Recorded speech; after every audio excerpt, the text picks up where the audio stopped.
Warning, due to the graphic nature of this program, viewer discretion is advised. Fuck you! Well, beloved dub motherfuckers, what is going on, everyone? It is I, everyone's favorite jack of all trades, with the foul mouth, Commodore Urban. Welcome back to another awesome fucking video, guys. I greatly do appreciate it. And before I dive into this bitch, I want a big shout out to all of you guys, my viewers and my subscribers, for sticking around watching this shit. The reason why I fucking do is for all you guys, so yeah. And you guys can see I have my awesome one, the 400 scale model I built of the RMS Titanic, the Pride of the White Star Line, along with a reproduction of an original travel poster for the return trip of the Titanic, which never fucking happened, my Titanic coal coin, and a replica second class china plate. And yes, it is a replica. See? It is a fucking replica. It's not original. I wish it was. Anyway, probably wondering why the hell do I have all this amazing shit out. Well, we're going to review another book on the Unsinkable lady herself. Now, this is an older book. It's a much older fucking book. This is one of the books that was released during Titanic mania of the late 1990s. Because if you guys remember, 1996, 1997, the movie Titanic, directed by James Cameron, was released, and everybody went fucking batshit crazy over that movie. Well, this was one of the books that was published in the wake of that movie, and it is actually a really good fucking book. I've actually wanted this fucking thing for a long time. I've actually found it. I've seen it at half price for a few times, and a few times I've seen it, I fucking didn't get it until finally the last time when I did see it, I said, fuck it, I'm gonna buy it. It was only $3. So anyway, it is titled The Titanic, The Extraordinary Story of the Unsinkable Ship by Geoff Tibballs, and it's from Reader's Digest. And it says here, The Titanic. On its launch at Harland & Wolff Shipyard in Belfast, the Titanic awed the world. It was a magnificent engineering achievement in a golden age of shipbuilding. Its lavish, extravagant, and sheer record-breaking size had the White Star Line rivals dashing back to their drawing boards. Yeah, the Titanic attracted the rich and famous, and with them the entire world's attention. Not really, because honestly, the world's attention really was on Olympic until after the Titanic hit the drink. But I'm fucking jumping ahead, so. But its sinking and the loss of over 1,500 lives had made its name synonymous with tragedy. The ship itself now representing poor judgment, bad planning, and gross negligence. Poor judgment? Yeah, maybe. Bad planning? Slightly. Gross negligence? I just call it fucking human stupidity. But whatever. Fascination with the Titanic, however, has never waned. Oh fuck, no it has not. Throughout their lives, survivors were treated as celebrities. Films were made and stories written. Then in 1986, 74 years after it sank, its final resting place was discovered on the ocean floor. Pictures were taken and relics salvaged. 10 years later, the site has been revisited, and this time it is hoped that the Titanic can be raised. Fuck no, it cannot be moved. It will literally fall fucking apart. With this and the 85th anniversary of that horrifying night comes a new wave of excitement. Illustrated throughout with 100 photographs, the Titanic tells the fascinating story of this ship. The Titanic tells the fascinating story of this ship from inception to the events of the night of April 14, 1912, and on to the present day. And as you can see, there is a lot of fucking photographs on the back, including this one here. Probably one of the best pictures of the ship that I know to be around. Anyway, this particular book is just that. It's just one of the many books that was written about the ship during this time period. And basically it's kind of a general introduction to the story of the Titanic if you've never really known much about it. Like chapters, the introduction is the lore, the lore and the lore. Chapter 1, the biggest ship in the world. Chapter 2, the glitz and the glamour. Chapter 3, and the band played on. And Chapter 4, the legacy of the Titanic.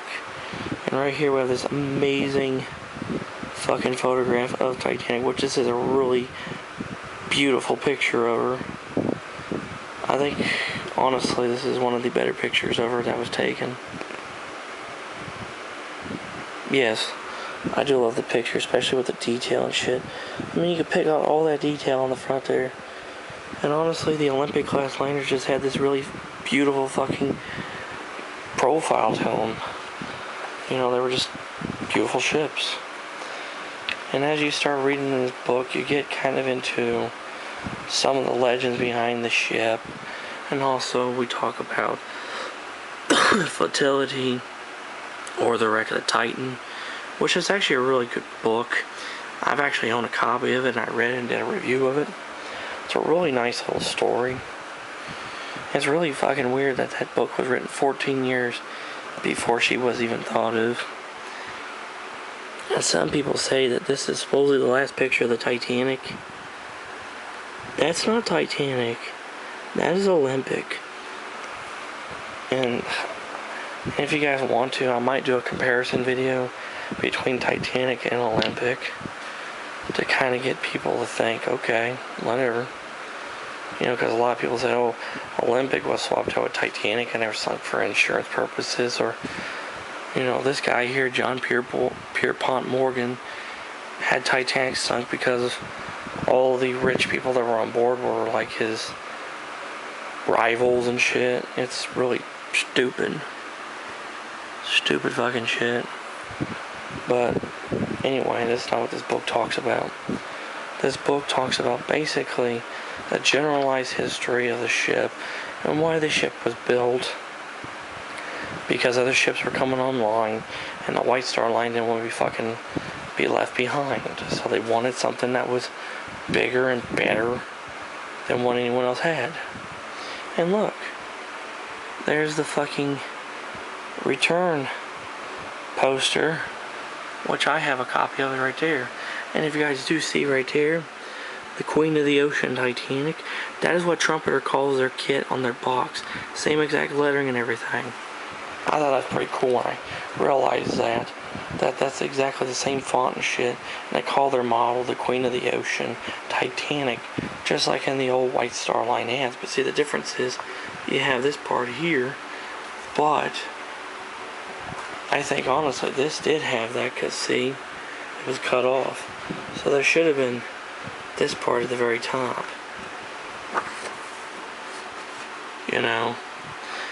Yes, I do like the White Star Line. Something I would love to have is fucking White Star Line flag. But tells you about how the ship was built, how the ship was hailed as a crowning achievement of the Edwardian era, which really she wasn't. She was the second of 3 ships. Olympic was the crowning achievement. She was the golden goose. Titanic was just a much more updated and better fitted and much more luxurious version of Olympic. It was only because of the bullshit that happened to Titanic that Titanic became famous. I'm not fucking saying Titanic wasn't a great ship. Titanic is an amazing fucking ship. It's just, had Titanic not sunk, we wouldn't be talking about her. We'd be talking about Olympic. But no, because of the dumb shit that happened on the 14th night of April, we talk about Titanic. But as you read this, or what is generalized history, and become acquainted with the story, you think to yourself, damn, how the hell can this shit happen? Well, it did happen. It did happen. such a thrilling story, and it's not even the best Hollywood screenwriters could write shit like this. Speaking about that, Dorothy Gibson, she actually was an actress in one of the very first movies about the Titanic. It was a silent film called Saved from the Titanic. And sadly, there are no copies of that movie around. And a movie poster for Night to Remember based on Walter Lord's book. Great fucking movie. If you guys have not watched it, fucking watch it. I guarantee it's a great movie.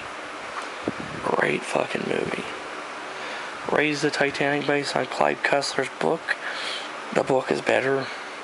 Movie's okay. Book is hell a lot better.